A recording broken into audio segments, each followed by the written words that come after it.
శ్రోతక మహాశైలకు క్రొవ్విడి వెంకటరాజారావు అనేక నమస్సులు. మనం సీరియల్గా విఘ్నేశ్వర వైభవ లీలలు చెప్పుకుంటున్నాం కదా.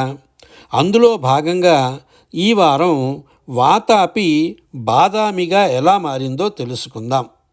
వినే ముందు ప్రతివారం కోరేటట్లుగానే ఛానల్ని సబ్స్క్రైబ్ చేసుకోమని కోరుతున్నాను. బాగుంటే లైక్ చేయడం మర్చిపోకండి. సరే, కథలోకి వెళదాం. శత్రుంజయుడు ఎలుకతో చెడుకువర్మను దూరంగా చిన్న ఇంటికి తరిమి, నువ్వు మా మధ్య ఉండవలసిన వాడవు కావు. నీ ఎలుక వాహనుడైన విఘ్నేశ్వర భక్తికి తగ్గట్టు ఆ వాహనం జాతిదే నీకు తగ్గ ఇల్లాలు. నీ ఇల్లాలు అసూర్యం పసిగా ఎవరికీ కనపడకుండా ఉండే అంతఃపుర కాంతగా ఉండడానికి ఇంటి నిండా ఎలుక బిలాలు ఉన్నాయిలే అంటూ ఎక్సక్కం చేశాడు. చడుకుడు తండ్రి మాటలకు ప్రశాంతంగా, తండ్రి కుమారులందరికీ పెళ్లి చేయడం అనేది చాలా గొప్ప విషయం. ఎవరికెవ్వరో అది ఏనాడో రాసిపెట్టిందే అంటారు. మన చేతుల్లో ఏమీ లేదు, అంతా ఆ విఘ్నేశ్వరుని ఇచ్చ కదా అన్నాడు. చడుకుడు ఉత్తమ గ్రంథాలను చదువుతున్నప్పుడు చుడుక ప్రక్కనే చేరి వింటూ ఉండేది. చడుకుడు విఘ్నేశ్వరుని అర్చిస్తూ ఉన్నప్పుడు నోటితో పువ్వులు అందించేది. చడుకుడు తిన్న తర్వాత పెడితేనే తినేది. అలా కాలం గడుస్తూ ఉండగా వినాయక చవితి దగ్గరికి వచ్చింది. అందరూ ఇళ్లకు వెళ్ళవేసి ధాన్యాలు దంచుకుంటున్నారు.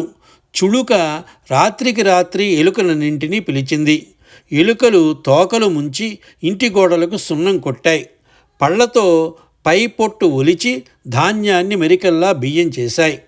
వినాయక చవితి ఉదయాన చెడుకుని వదినలు స్వయంగా బంగారు బిందెలతో నదీ జలాన్ని నెత్తినెత్తుకుని వస్తున్నారు. అది చూచి చెడుకుడు కొద్దిగా విచారం కనబరిచాడు. చుడుక వెంటనే బిందెలో దూరి దొర్లించుకుంటూ నదీ తీరాన్ని చేరుకొని యువతలకు వచ్చి కొన్నంత బిందెను, పొంగి పొర్లి ప్రవహిస్తున్న నదిని చూసి హతాశురాలై, బిందెనైతే దొర్లించుకొచ్చాను కానీ నీళ్ళెలా ముంచగలను, బిందెతో ఎలా మోసికెళ్ళగలను, అవివేకురాల్ని, పనికిమాలిన దాన్ని, నేనెందుకు బ్రతికి అని అనుకుంటూ తలను అక్కడున్న రాతికేసి కొట్టుకుంటూ ఉండగా విఘ్నేశ్వరుడు అక్కడ ప్రత్యక్షమై ఎలుకను చేతితో ముద్దుగా నిమిరాడు. శాప విమోచనమై ఎలుక రూపం మాయమై దేవకాంత కళ్యాణకింకిని నిజరూపంతో విఘ్నేశ్వరుడి పాదాల మీద ప్రణమిల్లి అనేక విధాల స్తుతించింది. విఘ్నేశ్వరుడు కళ్యాణకింకిణిని ఆశీర్వదించి అంతర్ధానమయ్యాడు.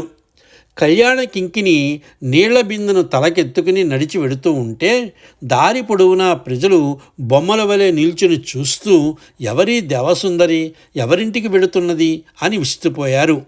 చెడుకవర్మ వదినలు కళ్యాణకింకిని తమ చిన్న మరది ఇంటిలోనికి వెళ్ళడం చూసి ముఖాలు వేలాడదీసుకున్నారు. శత్రుంజయుడు తన అజ్ఞానానికి తనే సిగ్గుపడి చెడుకవర్మను సతీ సమేతంగా రాజమందిరానికి తోడ్కొని వచ్చాడు. చెడుకుని అన్నలు తండ్రితో, మాకు అలాంటి ఎలుకలతోనే ఎందుకు పెళ్ళిళ్ళు చెయ్యలేదు? అలా చేసి ఉంటే మాకు అప్సరసలే తయారై వచ్చి ఉండేవారు కదా అని గద్దించి అడిగారు. అటువంటి తెలివిమాలిన కొడుకుల కోసమా నేను సామ్రాజ్యాన్ని ఆర్జించి పెట్టింది అని శత్రుంజయుడు విరక్తి చెంది తపస్సు చేసుకోవడానికి అరణ్యాలకు పోయాడు. చెడుకవర్మ అన్నలు అసంతృప్తి, పరస్పర ద్వేషాలతో కలహించి యుద్ధాలు చేసి కొట్టుకు చచ్చారు. ఎంత వద్దంటున్నా వెనక ప్రజలు చెడుకవర్మను తమ రాజుగా ప్రకటించుకున్నారు. చెడుకవర్మ పాలనలో ప్రజలు సుఖశాంతులతో జీవించారు. చెడుకవర్మ కళ్యాణకింకిణి పేరున కళ్యాణి అనే మరో గొప్ప నగరాన్ని నిర్మించాడు. అతనికి కళ్యాణకింకిణి వలన 4 పుత్రులు కలిగారు. వారు చాళుక్యులుగా పిలువబడ్డారు. ఆ విధంగా చాళుక్య రాజవంశాలకు మూలపురుషుడైన చెడుకవర్మ కాలంలో వాతాపి నగరం అనేక దేవాలయాలతో ప్రాకారాలతో శోభిల్లింది. కళలకు కాణాచిగా, విద్వాంసులకు పండితులకు ఆటపట్టుగా భూతల స్వర్గం అనిపించుకుంది.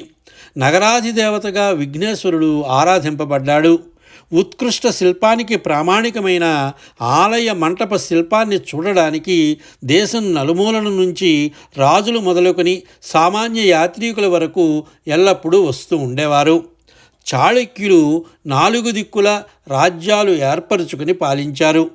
చాళుక్య వంశ రాజులు శాఖోపశాఖలుగా దేశమంతటా వ్యాపించి రాజ్యాలు చేశారు. వాతాపి నేలిన వారు వాతాపి చాళుక్యులని, కళ్యాణీ నగరాన్ని పాలించిన వారు కళ్యాణీ చాళుక్యులని, వేంగి నేలిన వారు వేంగి చాళుక్యులని, తూర్పు చాళుక్యులు, పశ్చిమ చాళుక్యులు, సౌరాష్ట్ర చాళుక్యులుగా పేరొందారు. కాలక్రమాన వాతాపిని బాదామి అని కూడా వ్యవహరించారు. సశేషం. వచ్చే వారం మరొక విఘ్నేశ్వర వినోద గాథ. అంతవరకు సెలవు. సర్వే జనా సుఖినో భవంతు. స్వస్తి.